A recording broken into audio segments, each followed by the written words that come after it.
तो दोस्तों ये है 7वां एपिसोड अपने 5वें सीजन का। सत्य क्या है, सत्य क्या है।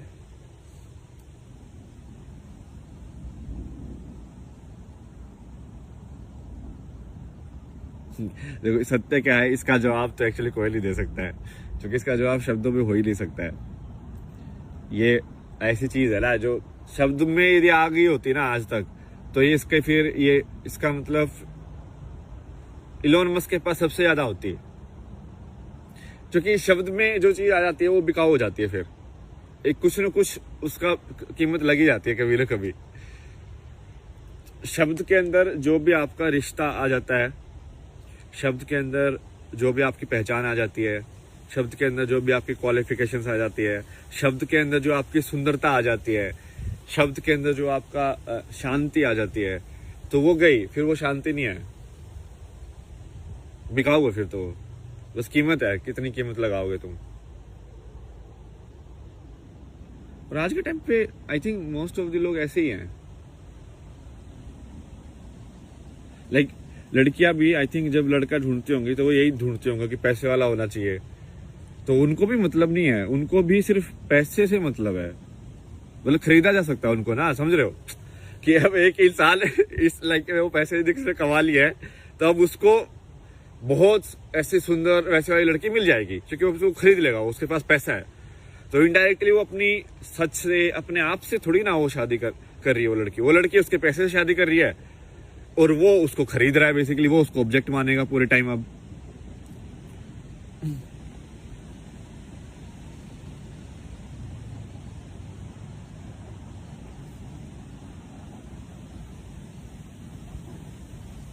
तो पूरा सोच ही बदल गया ना। मतलब एक रिश्ता जो है, स्पेशली जो ये जो बोला गया है सीताराम या कृष्ण, राधा कृष्ण और ये सब का, उनका रिश्ता क्या है? उनका रिश्ता ये थोड़ी है कि उसके पास पैसा है। उनका रिश्ता ये थोड़ी है कि भाई वो उसको क्या, तुमको क्या मिल जाएगा, क्या सेफ्टी मिल जाएगी, तुमको घर चाहिए, तुमको शॉपिंग कराएगा कि नहीं कराएगा। यही है क्या? मतलब कब शॉपिंग करा दी भाई, क्या करा दिया भाई।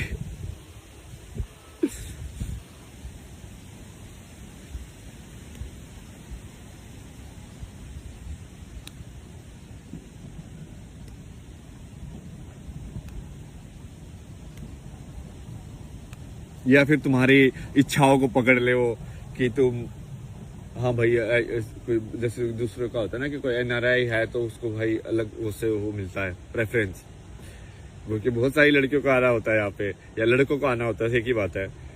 सो मान ली एनआरआई लड़की है तो मान ली लड़कों को आना होगा, तो वो लड़का भी अलग सही है भाई, बाहर देश में तो जाएंगे।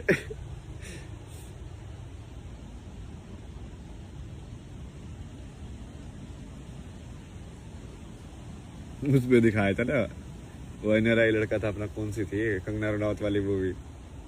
वो बोलता अदरक की तरह बढ़ रहा है इधर से भी। आदमी नहीं।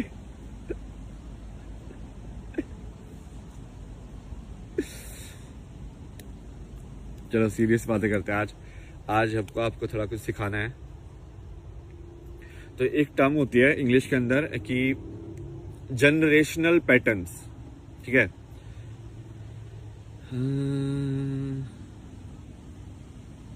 इसका ना मैं एक वीडियो भी थी मेरे को, वो सही, बिल्कुल सही दिखाती है इसको। वैसा ही बिहेवियर होता है इंसान का भी, एग्जैक्टली।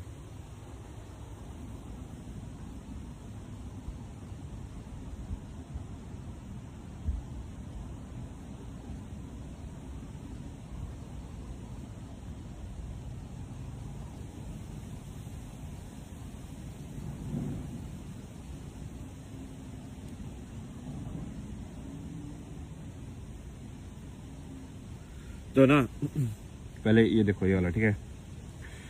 तो ये क्या है, एक एक्सपेरिमेंट है जिसमें उन्होंने क्या किया कि उन्होंने जो फ्लाइज थी उनको एक डब्बे में बंद कर दिया यहाँ पे, ठीक है। डब्बे में बंद कर दिया तो वो डब्बे के अंदर उड़ती रही, ठीक है, उड़ती रही। थोड़े टाइम के बाद क्या किया उन्होंने, इसके ढक्कन को हटा दिया, ठीक है। ढक्कन को हटाने के बाद भी वो फ्लाइज एक्चुअल के अंदर बाहर नहीं गई, मतलब वो फिर भी ऐसी ही उड़ती रही। उनको ऐसे लगा कि अभी भी ये यही दीवार है। मतलब यदि तुम एक्चुअली डब्बे को भी हटा दोगे ना किसी तरीके से, बिना कोई लाइक ज्यादा एनर्जी डिस्टरबेंस किए, तो तुमको ऐसा लगेगा कि वो हवा में सिर्फ इसी एरिया के अंदर ही घूम रही हैं। वो इसी एरिया के अंदर क्यों घूम रही है? क्योंकि उनको अब ऐसा लगता है जैसे कि अब पहले क्या हुआ, एक जनरेशन हुई होगी फ्लाइज की, वो मम्मी फ्लाइज मान लो, तो मम्मी फ्लाइज ने बोला, सोचा होगा कि उनको पहले बंद किया होगा, उनको याद होगा कि हम बाहर भी दुनिया है, ठीक है, बट अब उनको बंद कर दिया। तो उन्होंने कोशिश की होगी थोड़ा टक्कर वक्कर मारने की, भाई हाँ ठीक है खोलो खोलो क्या है बाहर जाना है हमें, या दीवारों को भी टक्कर मारी होगी। बट फिर उनको लगा होगा कि नहीं इतना ही है, नहीं अब वो चली गई है, वो हो नहीं सकता, ठीक है, तो वो हो नहीं सकता, तो इन्होंने मान लिया, तो अब वो अंदर ही उड़ने लगे। अब उनके जो बच्चे पैदा हुए उन्होंने उनको भी यही सिखाया कि ये हो नहीं सकता, ठीक है। अब वो जो बच्चे थे उनको तो ये भी नहीं पता था कि बाहर हो भी सकता है, समझ रहे हो, तो उनको तो सीधा यही पता चला कि हाँ ये तो हो ही नहीं सकता।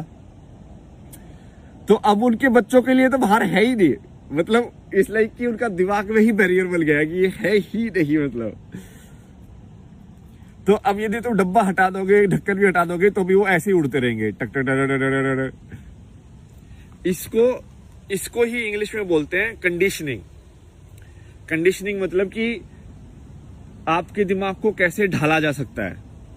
जैसे कुम्हार मिट्टी को ढालता है ना, वैसे ही कि आपके दिमाग को भी कैसे ढाला जा सकता है कि वही बच्चा यदि उसको कोई अमेरिकन गोद में ले ले तो वो इंग्लिश बोलना सीख जाता है, और वही बच्चा यदि कोई मान लो हरियाणा में गोद में ले ले तो वो हरियाणवी बोलना सीखता है।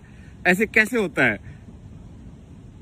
वो ढालना है, आप ढाल रहे हो उसको। जैसे आप उसको ढालोगे तो वो ढालना सिर्फ भाषा का नहीं होता है कि वो भाषा सीख रहा है, वो आपके बाकी चीजें भी सीख रहा है, वो आपका एनर्जी भी एब्जॉर्व कर रहा है, आपकी ऊर्जा भी देख रहा है। वो यदि बच्चे के आसपास इसलिए तो बोलते हैं कि अच्छी ऊर्जा बना के रखनी चाहिए, क्योंकि वो ऊर्जा देखता है, उसको आंखें तो नहीं है, उसके कान में इतना सुनने का उसको मतलब तो समझ में नहीं आता है, उसको तो सिर्फ वाइब्रेशन सुनाई दे रही है।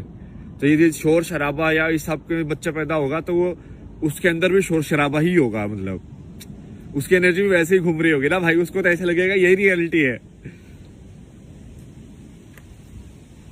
तो इसको बोलते हैं,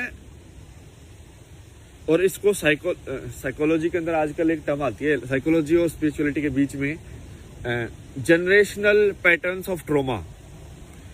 कि जनरेशन पैटर्न्स ऑफ ट्रॉमा क्या होते हैं कि तुमको गुस्सा आता है जो कि तुम्हारे पापा को गुस्सा आता था, तुम्हारे पापा को इसलिए गुस्सा आता है जो कि उनकी मम्मी को गुस्सा आता था, उनकी मम्मी को गुस्सा इसलिए आता है क्योंकि उनके पापा को गुस्सा आता था। तो बेसिकली ये ट्रांसफर हो रहा है हर जनरेशन में गुस्सा। या ऐसे ही प्यार भी ट्रांसफर होगा कि जैसे ये तो देखा भी जा सकता है ना, तुम देखो ये पूरा जो जिनको एशियन कंट्रीज बोलते हैं, वैसे ये तो एशियन, अपन भी एशियन ही है, इंडिया भी, पता नहीं इंडिया को क्यों नहीं काउंट करते भाई, या तो इंडिया नहीं चाहता होगा, क्या पता, जो भी है। तो जैसे ये जो कंट्रीज हैं, कोरियन, जापानीज, यहाँ के लोग अभी भी बहुत ज्यादा पीसफुल है यार। मतलब तुम उनका रहन सहन देखना, मतलब एक छोटे से कमरे के अंदर एक बेड को ऐसे नीट एंड क्लीन इतना अच्छे से लगाएंगे, सारा सवाल भी ऐसे होगा। तुम देख नहीं रहे हो क्या उनके अंदर एक वो बुद्ध का अभी भी वो है, एक चीज, एक वाइब्रेशन है उनके अंदर, वो चलने का उनका स्टाइल बिल्कुल आराम आराम से। क्योंकि जब किसी कल्चर पे वो चीज पेनिट्रेट कर जाती है ना तो वो रह जाती है। जैसे इंडिया के अंदर ये सब वाइब्रेशन जो है ना पुराने, उनकी हैं अभी भी, शिव की, कृष्ण की वाइब्रेशन देखो अभी भी है, बहुत ज्यादा है कृष्ण की वाइब्रेशन। मतलब लोगों ने बहुत उल्लू बनाया, पैसे कमाने की कोशिश भी की है कृष्ण का नाम लेके, बट उसका सही में वाइब्रेशन, मतलब कि उसका कैरेक्टर जैसे बुद्ध का है, वो बुद्ध का कैरेक्टर ही तो है कि वो आराम से रहना है, ऐसे लाइक जैसे तुम इनका मेडिटेशन की वीडियो देखता हो तो कितना आराम से बोलते हैं ये लोग, ऐसे बोलते हैं, हम आपके लिए बोलेंगे क्योंकि मैं बोल रहा हूं। मतलब ये क्योंकि क्या करते हैं ना, माइंडफुल अवेयरनेस रखते हैं, तो ये शब्द के बीच बीच में भी गैप दे दे के कि हाँ मैं ही बोल रहा हूँ, लाइक बीच बीच में वो मेडिटेशन कर रहे हो, मतलब ये समझ रहे हो, बोलने के साथ साथ।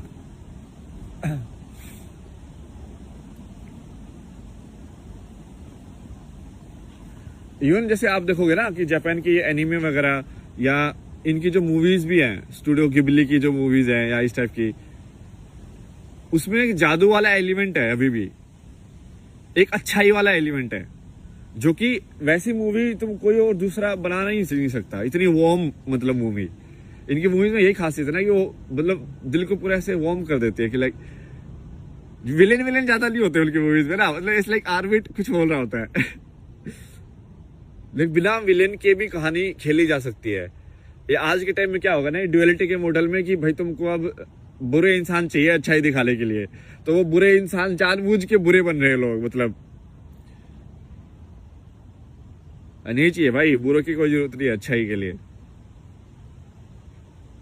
तो ये मेन चीज तो यही थी, और इसके ऊपर और भी मैं एग्जांपल देता हूं। पहले तो मैंने आपको बताया कि कंडीशनिंग कैसे होती है, ठीक है, ये तो आप समझ गए होंगे, उदाहरण दे दिए मैंने, 3-4 उदाहरण दे दिए, और ये एक्सपेरिमेंट की वीडियो भी है, मेरे को इंस्टाग्राम पे दिखाता है, मुझे लगा ये तो परफेक्ट एक्सपेरिमेंट है भाई।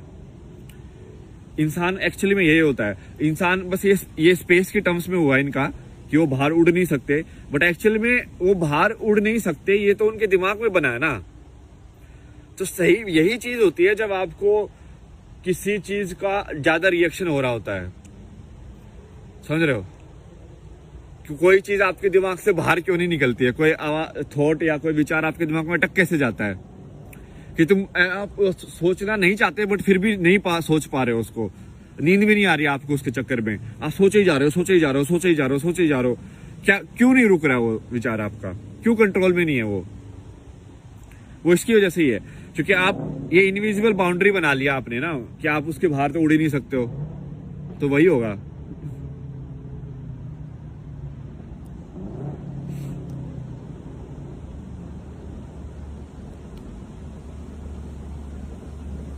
और ये थोड़ा एक्चुअल में ऐसा है नहीं, मतलब थोड़ा और डीपर है कॉन्सेप्ट, बट कर्म का कॉन्सेप्ट थोड़ा सा ऐसा ही है। कर्म का कॉन्सेप्ट है कि बेसिकली जैसे इनके जो फ्लाइज के बच्चे पैदा हुए, अब उनको वो उतनी ही नॉलेज मिली कि इसके बाहर नहीं जा सकते। अब सोचो कोई फ्लाई जो बाहर जाने की कोशिश कभी करेगा, हो सकता कोई पागल हो जाए फ्लाई, ठीक है कि ऐसे ही बाहर चला जाए, लाइक नहीं कोई उसको रोकेंगे उसके दोस्त लोग, लाइक भाई वहां मत जा भाई, बला किया है वहां पे बाहर नहीं जा सकते, नहीं टक्कर मार के तेरा ही सिर फूटेगा।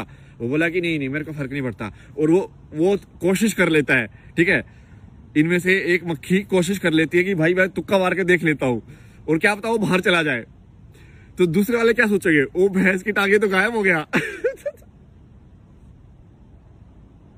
मतलब तुम फ्लाइज के पर्सपेक्टिव से देखो, ऐसे ही ना जिंदगी को यदि दूसरे के पर्सपेक्टिव से देखना सीखोगे ना, तब आपके अंदर ह्यूमिलिटी भी आएगी और समझ भी आएगी। जैसे कल है ना, मैं एक बड़ा सा कुत्ता था ना जो एक वीडियो में भी आया था, लाइक जो पहाड़ी कुत्ता होता है ना, अपने पहाड़ों में भी होता है, बहुत बड़ा सा, लाइक घना इतना मोटा फर होता है उसका, वो काला।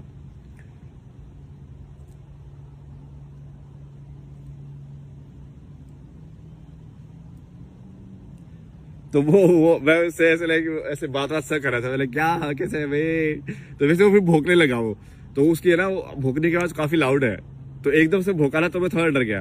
तो फिर वो जो उनकी थी वो बोल रही थी कि नहीं, मतलब वैसे मुझे पता था कि वो कुछ करेगा नहीं, क्योंकि ऑब्वियसली वो दोस्ती है, वो तो मेरे पास ही बैठा रहता है। नहीं, ये रियलाइजेशन इस चीज का है कि हमने ना आवाज को उसका मतलब समझ लिया है। जैसे कोई लाउड वॉइस जरूरी नहीं है कि वो ईर्ष्या से भरी हो, या कोई आराम से बोल रहा है इसका मतलब जरूरी नहीं है कि वो आपके हित में बात कर रहा हो। भाई मैनिपुलेटर बहुत है दुनिया में, ठीक है, मैं आराम से भी बोल सकता हूँ ऐसे आपके सामने अभी, हाँ बच्चा आपके लिए सब सुख होगा, भला होगा, ऐसे ही है दुनिया में, तो तुमको सुला दो बेसिकली आराम से। नाटक भी हो सकते हैं। तो अब कुत्ते की आवाज ही भौंकना है, समझ रहे हो, ये जो मैं कर रहा हूं मैं भी भौंक ही रहा हूं। और वो उस बंदी ने ना बहुत सही बात बोली यार, मेरे तो दिमाग में अटक गई। वो बोले कि इस कुत्ते को हम जो बात कर रहे हैं वो भी ऐसी लग रहा हो कि हम भौंक रहे हैं। बोले कि हाँ ये तो बिल्कुल सही है यार, जैसे हमको लग रहा है कि वो भौंक रहा है वैसे उसको भी लग रहा होगा कि हम भौंक रहे हैं। लाइक अभी कोई दूसरे लैंग्वेज का इंसान जिसको